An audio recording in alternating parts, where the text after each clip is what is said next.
Ooh, baby, it's horse beef, and I'm talking about Sean O'Malley versus Merab Dvalishvili, which is coming up this weekend. Now, I would like to give you my brief thoughts on the card as a whole, but then get more in-depth about the main event, because really the main event is the only fight that really intrigues me. In fact, when I say get into the whole card briefly, I don't even mean that. I'm mostly just talking about Brian Ortega versus Diego Lopez and Shevchenko versus Grasso, because admittedly, I know it's a female fight and people don't usually get excited about those. This is literally the only women's fight that I could even get myself excited for. Maybe Natalia Silva versus anyone, really, because Natalia Silva's a joy to watch. In all honesty, she's so entertaining. Man, like the speed in which she gets those kicks off, or maybe like a Wang Kong fight. If you give Wang Kong to whatever champ of whatever division she's in, I'm honestly not sure, and I'm tuning in for that. Maybe Wang Kong versus Natalia Silva. That's one that I would get pretty excited for. But this one in particular is pretty cool. But I've gone on long enough about female fighters right now. Let's just move in quickly and briefly to Diego Lopez versus Brian Ortega. And this is a tough one. I know recency bias would lead me to potentially predict Brian Ortega to win this one, maybe in like the third round, late submission once Diego Lopez fades. But I don't know if the Dan Ige fight is much to go off of, because Lopez did have to cut weight, and then I'm sure he put weight back on, then had to cut weight again. He had to cut and then bulk up, I think, a few different times leading into that fight. I'm not too sure of the specifics of the weight cut, but it was undoubtedly a really tough time for Diego Lopez. So I don't really know if that's indicative of his gas tank as a whole, although the way that he fights at a very frantic pace, throws a lot of shots, and he's a little bit stiff in there as well. So he's not a very loose fighter on the feet. He's very stiff. Throws mostly looping shots. I know some people do think that he has pretty good hands, but for me, I don't know. He doesn't have much of a jab. Doesn't really have a cross in his arsenal either. It's just in the pocket and just throws left hook, right hook, left hook, right hook. It's pretty effective, but I don't know if I believe that his striking is as good as some people make it out to be. Does he have the striking advantage over Brian Ortega? It's possible. I mean, Brian Ortega is relatively technical with his striking, although he doesn't really use it to much effectiveness, especially these days. So really, the department where you could see Brian Ortega having much success is on the ground, but then he's going up against Diego Lopez, who's so elite with his jiu-jitsu, man. He's a threat off the bottom. He's a threat on top, of course. So I do expect this fight to remain mostly on the feet.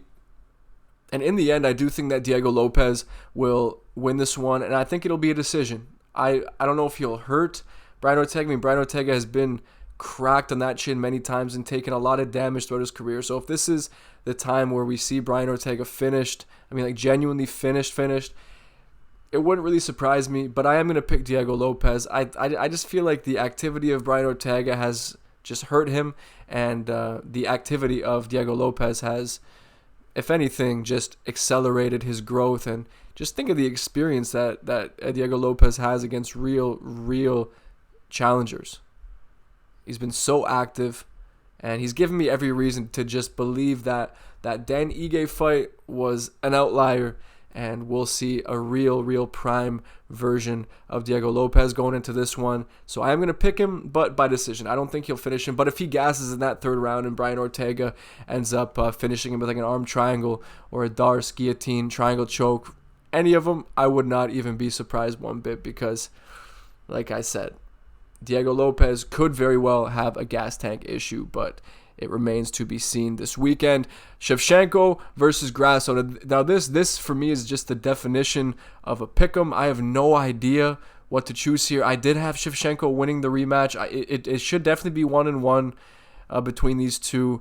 But I think I'm favoring Grasso a bit, man, because Grasso proved that she can hang with Shevchenko, right? The first fight wasn't a fluke. Even leading up to the rear naked, she was having a lot of success on the feet. She proved to have better boxing than Shevchenko, and really, I think, just had her beat on the feet for the most part. Second fight, Shevchenko made some adjustments, did have more success in the striking department, and really, I think, set herself apart from Grasso, but it was still a very close fight. Grasso landed a great shot that dropped Shevchenko, and I do think that, I don't know, Father Time is a cruel bastard, and I think this will be the one where it catches up to Shevchenko. I'm not too sure if I see Grasso finishing her, but I think that Grasso will close out this trilogy with a decision victory over Shevchenko. I expect it to be close. There's no way Shevchenko will just get completely dominated in this one. I just don't see anyone being able to do that to her.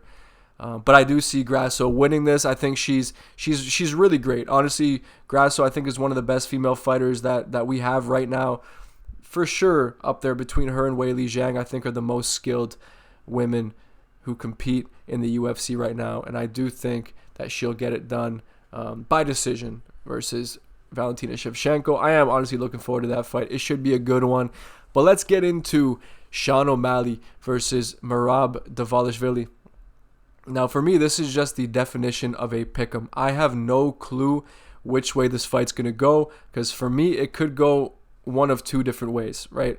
And I feel like it's consistent with what a lot of the MMA community has been saying about this fight.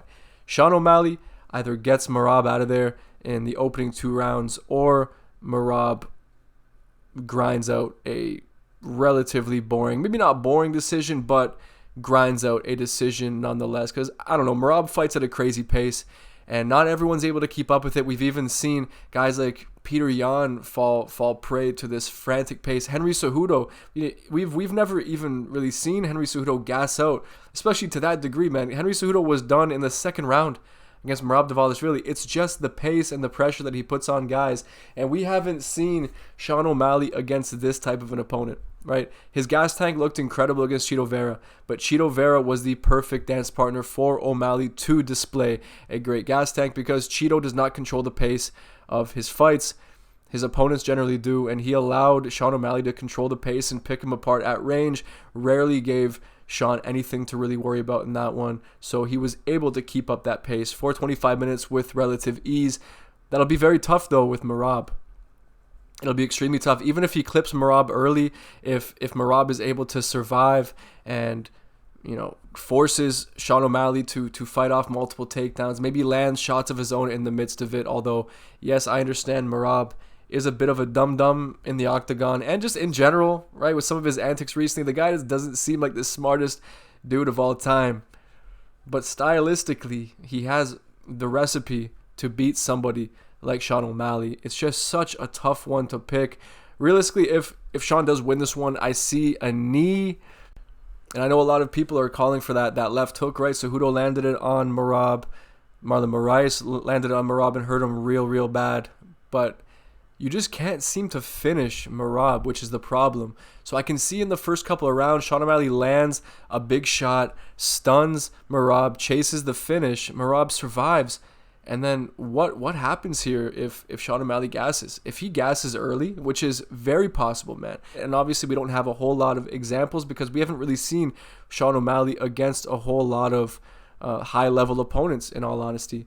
And like against Sterling I think went in there with the worst possible approach that he could have went in there with. Maybe it's more indicative of the elite level footwork of Sean O'Malley being able to keep Sterling at bay. But yeah, Sterling overextended and got punished for it, right? So we didn't really get to see that fight progress and see how O'Malley would deal with that pressure. So I can see Merab surviving those first 2 rounds, putting it on Sean O'Malley, maybe having some of his takedowns defended, but just persisting. If he ends up running into something, it would not surprise me.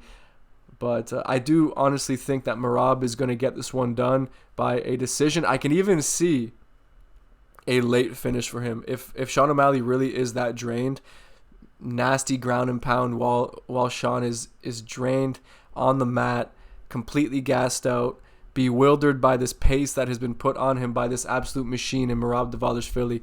I don't know. I can see this happening for him, dude. I really can. I know a lot of people are saying that Sean will win because Merab has to be perfect for 25 minutes, but I'm not too sure he has to be perfect for 25 minutes. I think he has to be near perfect for about 10 minutes.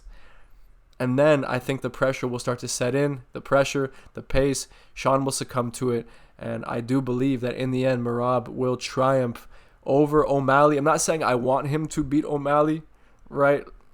Realistically, when it comes to like a fun style, Sean O'Malley is the kind of dude that you would want as champion because he's always fun to watch. Regardless of my personal feelings about the guy and his personal life and all that, put that to the side. O'Malley is an extremely fun fighter to watch, and I tune in for all of his fights with a smile on my face. Even if I do pick him to lose at times, I always enjoy watching the man fight. But I just see him being made quite uncomfortable by the pressure of Merab and eventually succumbing to it. I know there is this perception that he is this slick dude on the feet, which he is, right? He is an extremely, extremely slick striker. There's no doubting that. But I have seen the way that he defends strikes at times. He kind of just backpedals himself all the way to the fence. And if he ends up doing that, Merab will have a field day with the takedown attempt, man. Even if he doesn't land the first one or the second one or the third one, as long as he persists, we've seen him, man. Merab doesn't fade. He doesn't fade.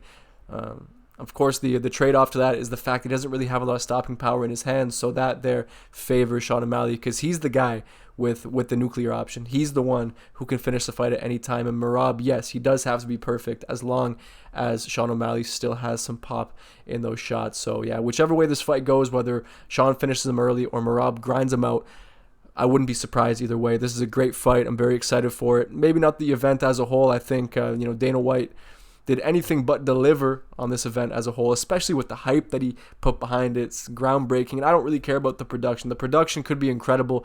As a fight fan, all I give a shit about are great fights, and unfortunately, we don't really have that with this card, but there are some good fights on it worth being excited for, and this main event should be an absolute treat.